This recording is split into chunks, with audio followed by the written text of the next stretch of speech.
Hi, and welcome to another episode of Starship Gaming. Before we get started, I cannot stress enough, don't forget to subscribe. It really helps out and helps the channel grow.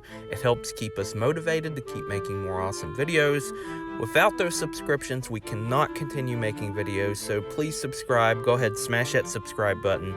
And if you like the video, don't forget to like it. And of course, if you've subscribed, don't forget to hit the bell, and that will notify you when we make more awesome videos. So let's jump right into today's topic. Now, we talk about the Atari VCS a lot. Not for the fact that, I get a lot of people requesting to talk about it, but I just think it's kind of fascinating. It used to be something I didn't like to talk about. I think because in the gaming community, there was a lot of negativity about it. So when I first started making videos about it earlier this year, I was like, I don't know if I want to talk about it. A lot of people seem to have negative opinions about it. But it's turned into something of a cult following the Atari VCS has. And it's really strange because, I guess it wouldn't really be too strange, but it's just different. But there's been a lot of negativity about it, which honestly, negativity is very unhealthy for you. I can understand there's a lot of negative views on it. People are unsure about it. People are being negative about it because they're scared of it or something, which you shouldn't be.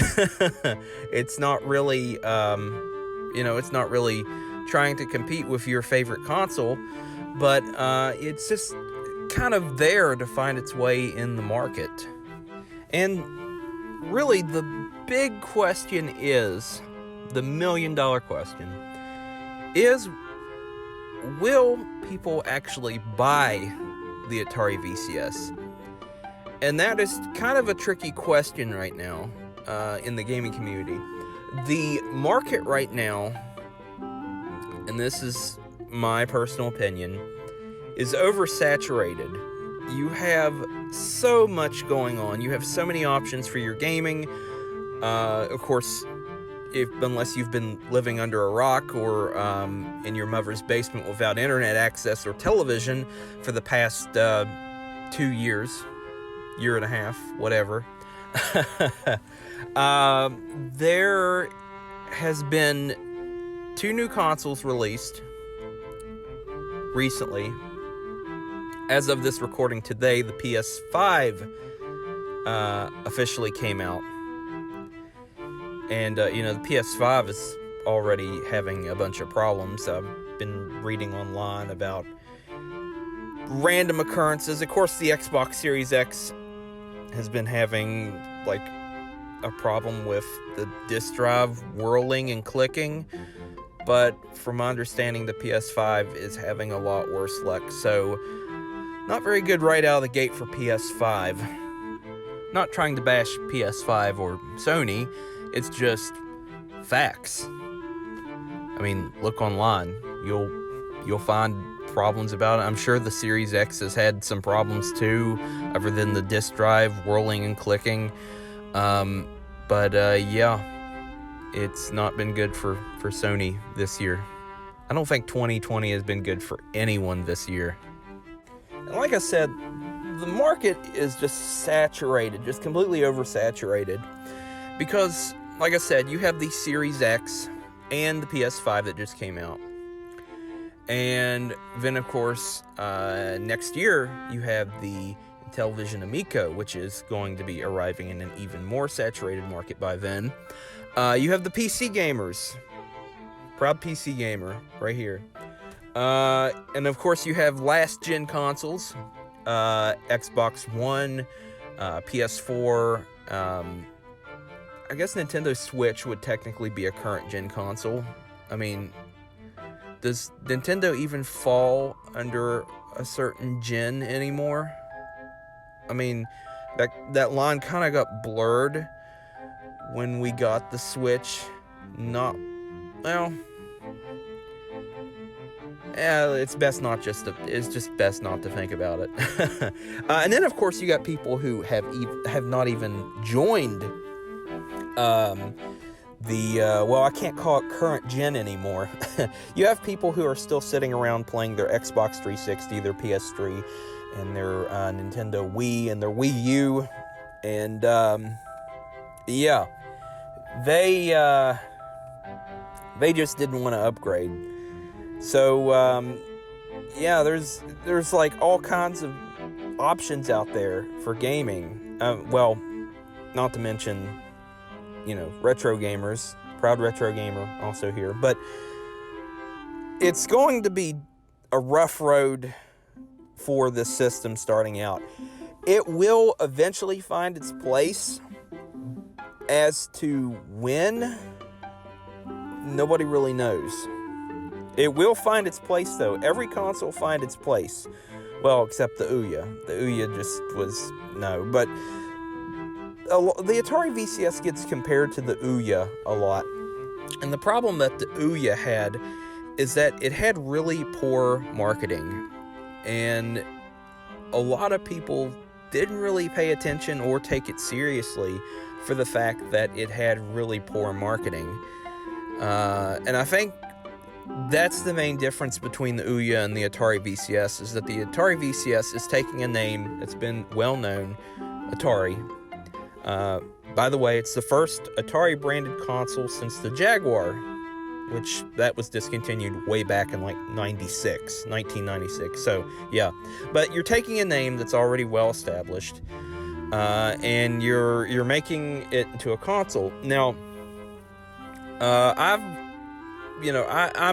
worked in the whole marketing aspect and whatnot, and I think one of the problems the Atari VCS could potentially have, actually there's two, but I'm going to mention the first one. People literally do not pay attention. All honesty, nobody reads. Nobody pays attention to anything. You're going to have these being thrown out on the shelf of a local Walmart, and they're going to assume that this is just a console that has a bunch of old original Atari games built in, that they're going to slap a $3.99, $2.99, whatever price tag on.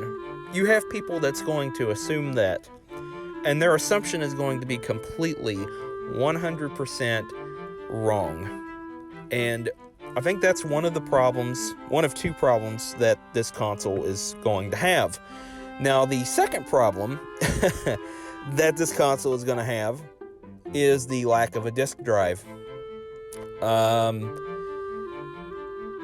Mom and Dad aren't going to go out and buy this for little Timmy if the games aren't readily available in stores. They're just not going to do it.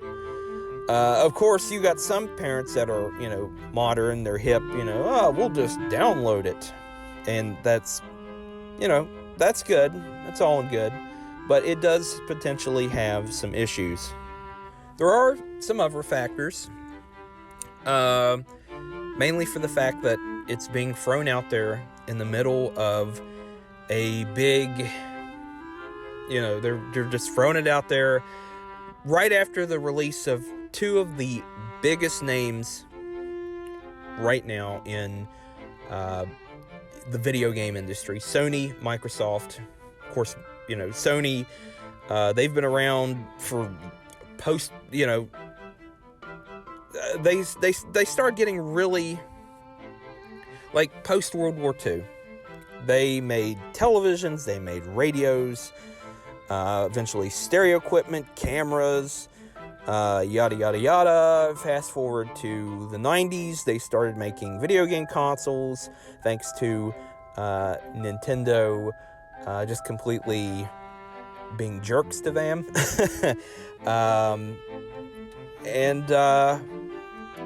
So yeah, the PlayStation name, came out 94 originally in Japan. I think it was December of 94.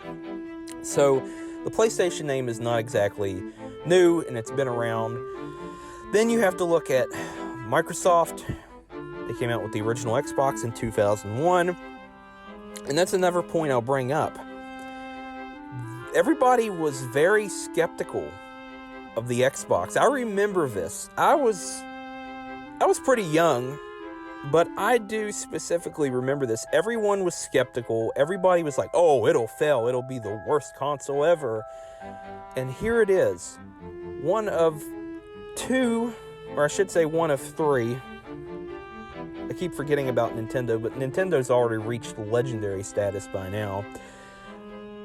It's one of three major gaming companies now. Of course, Microsoft, it's been around for quite a while. Bill Gates, yada, yada, yada, Microsoft Windows. I think you get the gist of it. If you don't, I'm sorry. And it's a big name. And Microsoft figured, what the hell, we're too big to fail. Of course, Microsoft has had some products that were, pretty crappy. Not gonna lie. Microsoft Windows Millennium Edition. It's just it's going to be an uphill battle for the Atari VCS. It's not going to be easy. They're going to struggle for their first few years of release, at least for the first 2 years. Every new console, or I should say every new company or every new console, always has an uphill battle, and it's not going to be easy. Will people actually buy it? I think people will, but it will be a specific group of gamers who buy it. It's not going to be your average Joe who walks in there and just purchase it. He just won't purchase it just on a whim. He's going to do his research. He's going to find out what games are on it, or he can purchase for it, and or I should say him or her. Sorry, and they're just not gonna buy it on a whim. It's just like with every new console. You want to do your research before you purchase it. Otherwise, you're an idiot for not. Just do your research and find out if it's a fit for you. No one is forcing you to buy it. Just do your research. Decide if you want to buy it. There you go. As for the negativity around it, a lot of people are saying that it's a scam. Well, it's made it to the point of production. It's getting a release, finally. But when people actually get it in their hands, we don't know exactly what the performance of it will be like. I mean, there's specs, but what are specs? Specs are just numbers and words. They're not actually testing it. So I think people who think it's going to, underperform, or people that just blatantly say, oh, it's gonna suck. I mean, come on, man, don't be a jerk. Seriously, try the thing out before you give an opinion. No one has an opinion of something unless they try it out, and I think that's a major problem in gaming. That's really toxic. Completely honest, that is really toxic behavior. I don't like toxic people at all. I try to avoid them in real life. I know people who are toxic. I don't talk to them. They are just hot wind, I guess you could say. But honestly, no one should be that toxic about a product that hasn't even been released. I mean, after it's released, and if it legitimately sucks, then you can be toxic about it. But there's no use being completely a jerk about something. I mean, seriously. People actually worked hard on this. There's people who support their families and work for these companies, and the last thing they need is for you to run your mouth. So, yeah. But if a product really is terrible, then, it's terrible. That's all you can say about it. But we don't know if it's terrible till it reaches the consumer's hand. It's up to the consumer to decide. There's people online who review products, and I think it's okay to listen to them, but I wouldn't follow them to a T. I would actually try the product out if I had the opportunity. I always do that, especially, like, for the longest time, I was strictly just into certain game consoles, particularly PS3 back in the day, and I was like, completely ignored the Xbox 360. I'm like, oh, it's underpowered. It has a DVD drive instead of a Blu-ray, unlike the PS3. And that was, of course, teenage me. But when I actually bought an Xbox 360 after doing my research, I was like, you know what? It's not the quality of the console itself. And this is a lesson that I think everybody who is toxic should learn. It is not the quality of the product itself, of the console itself. It is the quality of the games released for the console. And of course, if you don't like those games, then you don't have to buy it. Nobody is forcing you to buy it if you don't want to play, if you like Spider-Man, for example. If you like Spider-Man, you like Spider-Man video games, then buy a PS4 or PS5, if you can find a PS5. But if you don't and you like Halo, buy an Xbox. Of course, if you like, Assassin's Creed Valhalla, which is released on practically everything except the Switch at this point, as of this recording, then buy one. Like, seriously, buy whatever. It's on everything except Switch. Sorry, Switch. Didn't mean to give you the shaft there. Switch has got good games too. I mean, I like the Switch. And that's where I go back to the whole quality thing. The Switch is not exactly an Xbox. It's not exactly a PlayStation. It's got its own unique brand. I like Mario. So yeah, I'm being totally real with you. I'd never misguide you. Complete opinion. Everything I say is opinion, so if you take it seriously, then, I'm sorry. But it honestly, quality, it's all about the games. If you like the games, buy the console. If you don't, you don't have to buy it. And like I said, always do your research. Always, always, always. If you don't, you're completely... I've already gone over this. So just do your research before you buy a product.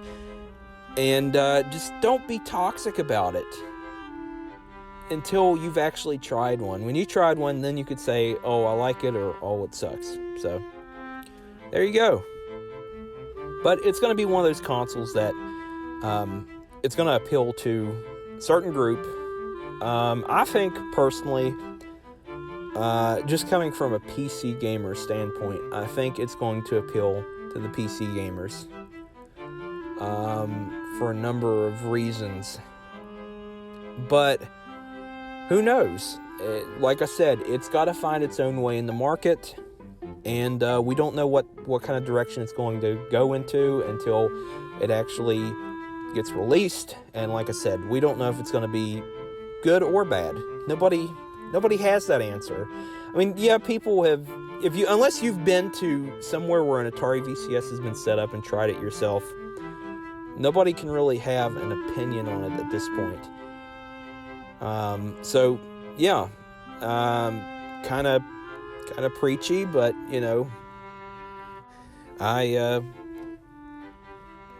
it's my opinion. So tell me in the comments down below if you watched the entire video. Do you think it's going to succeed or fail? Why or why not? You have an opinion, tell me. And do you plan on buying one? Or not? Or do you plan on going with the PlayStation 5 or the Xbox Series X? Or are you part of the PC master race, as my friend would say? Or you're a PC gamer. Well, I'll be serious here. Let me know in the comments down below. I read all of them, even all of them, yeah. So let me know, and if you have any suggestions for any future topics, which this topic I would consider kind of controversial. So if you have a topic you'd like to talk about, controversial topic, or you want me to talk about a certain older game or a certain console, let me know in the comments down below. And yeah, so I hope you enjoyed today's episode. Sorry for getting a little preachy there, but I felt like ranting today, mostly because my father has just had eye surgery. Not going to go into the details, some pretty gruesome stuff, but I'm just kind of sitting around and just kind of chilling. So let me know what you think about this Atari VCS in the comments down below, and hope you enjoyed today's episode. Don't forget to like if you liked the video. Don't forget to subscribe, smash that subscribe button, and don't forget to hit the bell if you want notifications of when we make more awesome videos. And until next time, I will see ya.